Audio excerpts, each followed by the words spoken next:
Good morning everyone, তোমার সবাই কেমন আছো? আশা করি ভালো আছো। আমিও কিন্তু ভালো আছি। আজকে রোদ্রুতে বসে বসে ভিডিওর ইন্ট্রোটা দিলাম, কারণ এখনই ঘুমের থেকে উঠলাম। এখন বাজে 10টার সময় ঘুমের থেকে উঠলাম। ভাবলাম একটু রোদ্রুতে বসি, ঠান্ডা লেগে গেছে। আমার তো সবসময় ঠান্ডা লেগেই থাকে, এটা কোনো নতুন ব্যাপার না। আজকের পুরো দিনটা তোমাদেরকে শেয়ার করব, আশা করি তোমাদের অনেক ভালো লাগবে। আজকে তো একজনের আসার কথা, তো চলো ভিডিওটা দেখতে থাকো। বেশি কথা বলবো না, সবই তোমাদেরকে শেয়ার করবো। দেখো আমরা সুকেস পরিষ্কার করে ফেলছি, কারণ আমাদের সব কাপড় চোপড় সরাতে হবে। আমাদের এই ঘরটা ভেঙে ফেলবে, এই ঘরটা ভেঙে নতুন করে করা হবে। দেখো ঘরের অবস্থা, ঘরে থাকা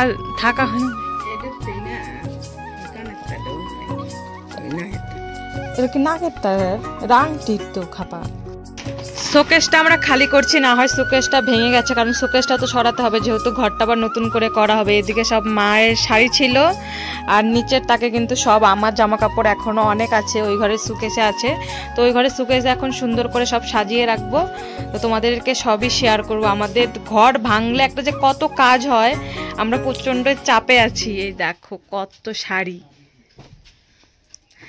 এতগুলো শাড়ি এখন রাখতে হবে সুন্দর করে। ওই ঘর মা তো সবকিছু গুছিয়ে রাখতে পারবে না, অ্যাকচুয়ালি আগের থেকেই আমি না কাপড় চোপড় এগুলো গুছিয়ে রাখি। তো ওই ঘরে শুকেছে, আমি সুন্দর করে গুছিয়ে রাখবো। যখন আমাদের ঘর হয়ে যাবে তখন তোমরা যেও, এখন আর কোথাও তোমাদের যেতে হবে না, না হয় সব আউলিয়ে রেখে দেবে।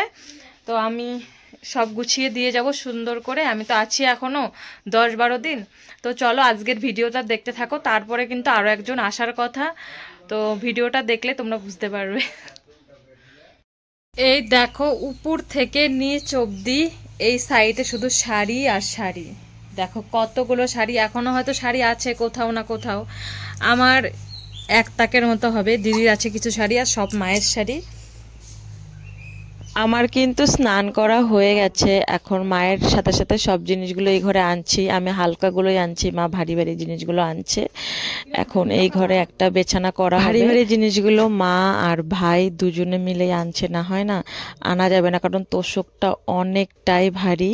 তাই ভাই আর মা এনে দিচ্ছে, মা তোষকটা পেতে দেবে, দেন আমি বিছানাটা সুন্দর করে গুছিয়ে রাখবো।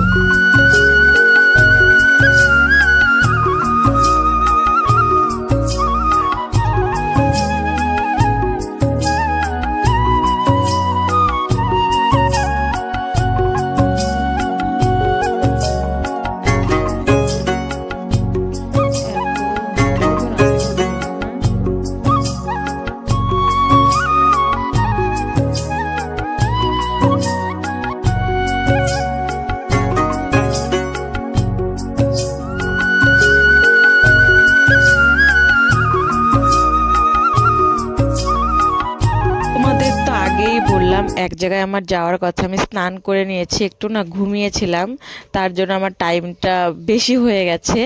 এখন মাকে বললাম ঠিক আছে তুমি আমাকে এনে দাও, আমি সুন্দর করে বিছানাটা গুছিয়ে রাখছি, না হয় আমি এবার চলে যাব, তখন আর এগুলো আর গোছাতে পারবো না।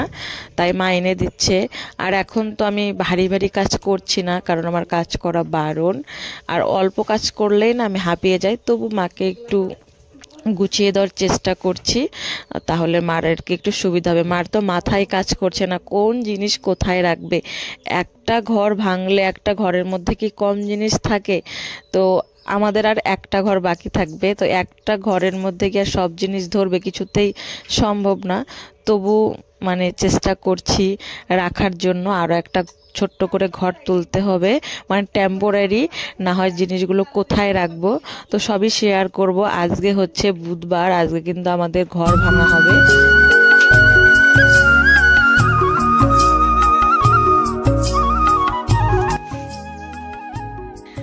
এই দেখো বিকেল হয়ে গেছে, আমি রেডি হয়ে গেছি, একদম রেডি। এডিসটা পরলাম, হাইনেকের উপর দিয়ে কীরকম লাগছে জানিও।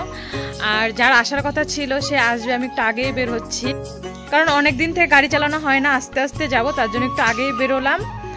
তো কে আসবে তোমরা ভিডিওতে দেখতে পারবে। যে আসবে সে আবার আমাকে ছাড়া আসবে না, বাধ্য হয়ে আমার যেতে হচ্ছে। তো চলো ভিডিওটা দেখতে থাকো, তাহলেই আর কি বুঝতে পেরে যাবে। পার্লারে এসেছি। এই যে হচ্ছে আমাদের পার্লার। পার্লার হচ্ছে ভুরু উঠাচ্ছে।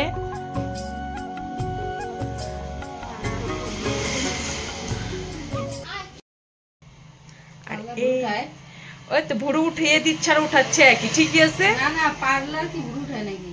হ্যাঁ, ওই দেখো আমারও কিন্তু ভুরু উঠানো হয়ে গেছে। আমি 3 মাস পরে ভুরু তুললাম, সে আবার দিদির কাছেই, কারণ আমি দিদির কাছে ভুরু তুলি, আমার এখানটাই ভালো লাগে, তার জন্য এখানে ভুরু তুলি। আর আরও কিন্তু লোক এসেছে, তোমাদেরকে দেখাই, আরো লোক এসেছে।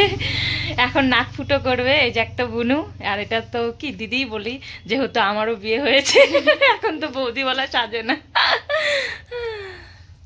এই দিদিটা এখন নাক ফুটো করবে। অ্যাকচুয়ালি আমার মনে হচ্ছে হয়তো আমার থেকে বয়সে ছোটই হবে, আমার বোনের সঙ্গে নাকি পড়তো। সম্মানের খাতিরে মানুষকে কিন্তু সম্বন্ধ ধরে ডাকলে কোনো কিছু হয় না। দিদি এখন নাক ফুটো করে দিবে। আর এই বন্দুকটা দেখে আমারও ভীষণ ভয় লাগছিল, আর এই দিদিটাও না ভীষণ ভয় পাচ্ছিল। তাও বললাম তোমার সাহস আছে, আমি তো করতেই পারবো না, এখনো কিন্তু আমার তলনাক ফুটো করা নেই। জানো তো আমি 3 মাস পরে ভুরু তুললাম। আমি তার কাছে ভুরু তুলি না, কারণ আমার ভুরু নষ্ট করে দেয়। তার জন্য ভেবেছি ওর বাড়িতে গেলে দিদির কাছে ভুরু তুলবো। আস্তে আস্তে ভুরু তুলে, খুব সুন্দর করে ভুরু তোলে, কারণ আমার ভুরুতে না লোম কম, একদম চিকন করলে খুব বাজে লাগে। তার জন্য দিদির কাছে আর কি তুলি। আর এখন রাত্রি অনেকটাই হয়ে গেছে, আমি তো বাড়ির থেকে অনেক আগে বেরিয়েছি, অনেক দিন থেকে গাড়ি চালানো হয় না, ধীরে ধীরে এসেছি, একটু দিদির কাছে ভুরু তুললাম। আর এখন আমি যাব, আর ভাবলাম নাক ফুটোটা দেখেই যাই, কারণ আমি সামনাসামনি কোনোদিনও দেখিনি। দেখো হয়ে গেছে, বললো সেরকম নাকি ব্যথা লাগে না, ভয়টাই বেশি কাজ করে। তোমাদের তো বলাই হলো না আমি কাকে নিতে এসেছি। অ্যাকচুয়ালি বর আমাকে দেখতে আসছে 1 সপ্তাহ পরে। আমি তো 1 সপ্তাহ হয়ে গেল বাড়িতে এসেছি, কারণ আমার শরীরটা খারাপ। বর আমাকে ভিটামিন খাওয়াচ্ছে গাইস, ফল। আমার বললো আমার না এই যে কাশিকুলগুলো খেতে ভীষণ ইচ্ছা করছিল, কাশিকুল আর বেদানা নিয়ে নিলাম। বরকে বললাম ঠিক আছে তুমি আমার ভাইয়ের সাথে আসো, ভাই তোমাকে নিয়ে আসবে। বরের কথা না, তুমি আস্তে আস্তে আসো। ও আবার কারোর সাথে আসবে না, বলে আমি তোমার সাথে আসবো, অনেক দিন পরে দেখা হবে। সত্যি তোমাদের দাদা ভাই না আমাকে ভীষণ ভালোবাসে, আমি খুবই হ্যাপি তোমাদের দাদা ভাইয়ের মতো একটা বর পেয়ে। কালকে আমি কাকে আনতে গিয়েছিলাম, এই যে হচ্ছে আমার বর।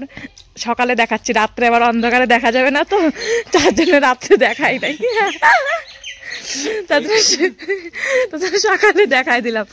আমাদের ঘরে লাইটের অভাব, হ্যাঁ তার জন্য তো, ওইটাই তো। তুমি অন্য মাসে কেন নাও? তোমাদের দাদা ভাই খাচ্ছে, খেয়ে কিন্তু চলে যাবে। ও এসে না একদম থাকে না, রাত্রে আসলে সকালেই চলে যায়। ওই দেখো যাচ্ছে, আমি ক্যামেরাই করতে পারলাম না।